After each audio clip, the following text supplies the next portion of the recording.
Now, to discuss the latest on the Republican presidential field, CBS News political reporter Aaron Navarro joins us. Aaron, let's begin with the entry of Will Hurd, the former Texas congressman, and let's listen for a moment to what he had to say today on CBS Mornings. No, I would not pardon him. And people that are talking about pardoning him right now, when the case hasn't even started, is insane to me. And here is why this is frustrating to me. Donald Trump knew the kinds of information that he had. And when you look at the classifications of these documents, these are information that, if it got in the wrong hands, would lead to a loss of life. Aaron, Congressman Hurd is not in the mold of Vivek Ramaswamy, who has been casting himself as a supporter, in a sense, of former President Trump, even though he's running for the nomination himself. Right. Hurd is much more of a Trump critic, though not his whole campaign is not encompassed by that value. How do people inside of Florida Governor Ron DeSantis' circle, his donors, his allies, see the entry of Congressman Hurd? You cover DeSantis day in, day out. Do they see the entry of Hurd and potentially others in the coming months as any kind of reflection on DeSantis and his own strength in the race? Well, certainly rival campaigns and staffers for those campaigns point to Burgum, Hurd, Chris Christie jumping in saying it shows that Ron DeSantis has not locked up that Trump alternative, that it shows that his candidacy is a bit weaker than maybe it seemed at the start. But DeSantis was actually asked today at the town hall in South Carolina, what do you think about all these candidates jumping in?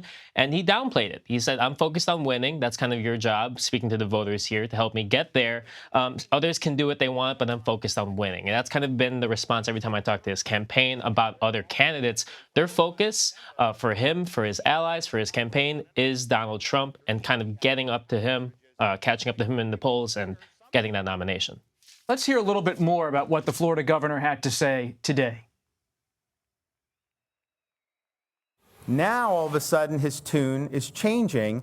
And I would just tell people, do you find it credible? Do you honestly find it credible? Would you have rather been in New York during COVID under Cuomo regime, or would you rather have been in the free state of Florida?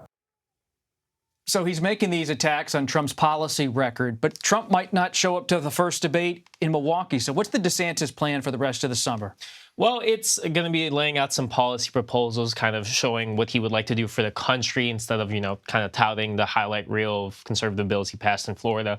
It's making these visits not only to the first 4 primary states, but looking through Super Tuesday. The PAC for DeSantis is looking to play out this race as much as they can, and they're looking past those 4 states, trying to build the infrastructure, looking at a primary matchup with Donald Trump that will extend past that could, lay some support in these very heavy Trump states that, once you get past those 4 states, will help DeSantis get the nomination.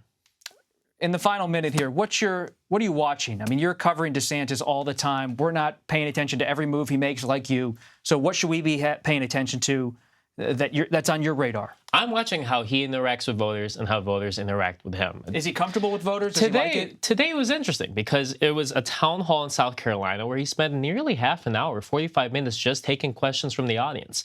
And to me, covering some of his campaign events, that was kind of the first prolonged time that we've seen DeSantis kind of on his heels get asked questions on policy from voters. What was the toughest question for him? The toughest question was probably, what do you think of all these candidates jumping in? A lot of the people that were in that crowd just asked him about things he talks about, wokeness in the military, the Ukraine and Russia. That's his view of it. Right. I mean, another tough question was on Ukraine, which, he's faltered in the past, but he seemed to hold his own today.